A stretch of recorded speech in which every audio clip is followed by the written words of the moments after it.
এটি হচ্ছে SSC 2025-এর finance banking বিমার দ্বিতীয় পত্রের সাজেশন। আমি আগের ভিডিওতে হচ্ছে ফিন্যান্স প্রথম পত্রের সাজেশন দিয়েছি, তো এই আজকে হচ্ছে আমরা দেখব ফিন্যান্স দ্বিতীয় পত্রের সাজেশন।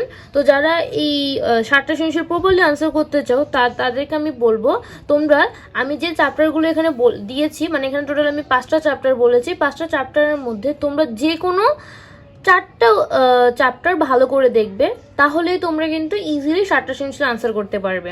তো তোমাদের হচ্ছে এই দ্বিতীয় পত্রে টোটাল 60টা অধ্যায় রয়েছে। 60টা অধ্যায় থেকে আমি এখানে 5টা চ্যাপ্টার দিয়েছি।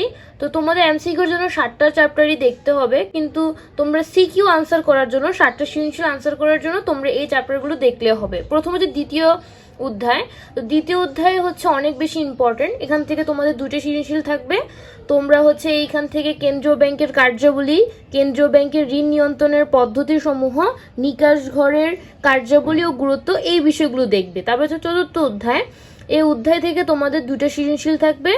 এই অধ্যায় থেকে তোমরা ব্যাংক হিসাবের প্রকারভেদ, যেমন চলতি হিসাব, সঞ্চয় হিসাব, স্থায়ী হিসাব, তো এই ব্যাংক হিসাবের প্রকারভেদগুলো দেখবে। তারপরে হচ্ছে এর গুরুত্ব, ব্যাংক হিসাবের গুরুত্ব, তারপর হচ্ছে কেওয়াইসি ফর্ম, এই বিষয়গুলো তোমরা দেখবে। তারপর হচ্ছে ষষ্ঠ অধ্যায়। ষষ্ঠ অধ্যায় থেকে তোমরা চেকের প্রকারভেদ, তারপরে হচ্ছে বিভিন্ন প্রকার চেকের সুবিধা অসুবিধা, এই জিনিসগুলো ভালো করে দেখবে। আর বাকি বিষয়গুলো তোমরা দেখতে পারো, চেকের নিরাপত্তা, চেক, তারপর হচ্ছে হারানো চেকের জন্য করণীয়, এই বিষয়গুলো তোমরা জাস্ট দেখবে।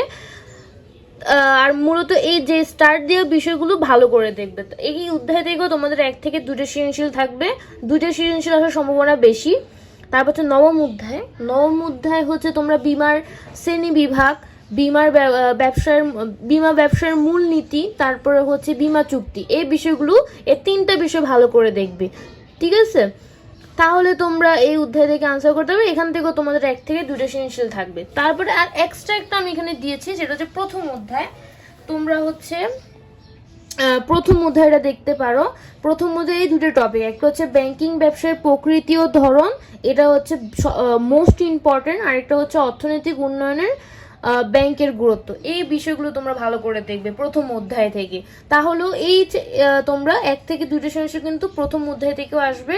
তো সেজন্য তোমরা এই যে 5টা চ্যাপ্টার আমি বলেছি, এই 5টা চ্যাপ্টারের মধ্যে তোমরা 5টা চ্যাপ্টারই পড়তে পারো, অথবা যে কোনো 4টা চ্যাপ্টারও তোমরা পড়তে পারো।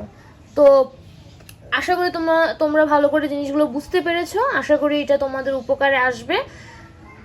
তো সামনে পরীক্ষা, ভালো করে প্রস্তুতি নাও। আশা করি তোমরা অনেক ভালো রেজাল্ট করতে পারবে।